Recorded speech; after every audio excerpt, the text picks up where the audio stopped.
Parliament के दोनों ऐवानों में आज हंगामों शोरगुल की वजह से काम नहीं हो पाया। कार्रवाई पीर तक के लिए मुलतवी।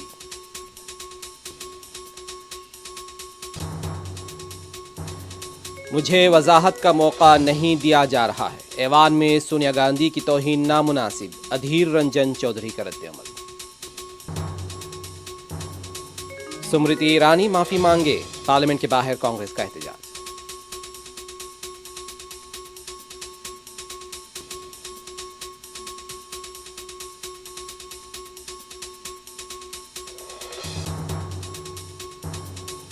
अधीर रंजन चौधरी के रिमार्क। लोकसभा में सोनिया गांधी के खिलाफ स्मृति ईरानी के रवैये को लेकर बीजेपी और कांग्रेस के दरमियान लफ्जी जंग जारी।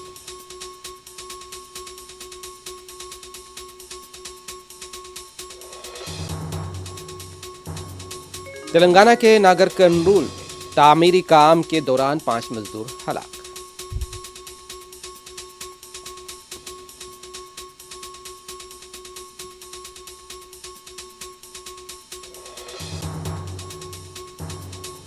चादरघाट और मूसाराम बाग पुल के मरम्मती कामों का 10 दिनों के अंदर होगा आगाज। रियासी वज़रा का दौरा।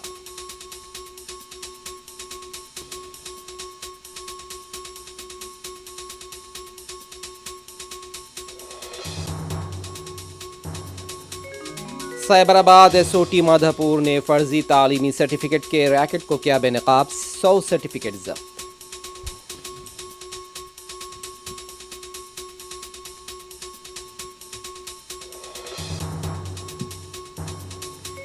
जौहरी मुआहदे को बचाना ईरान का काम है। सऊदी वली अहद से फ्रांस के सदर की मुलाकात। मुख्तलिफ उमूर पर तबादला ख्याल।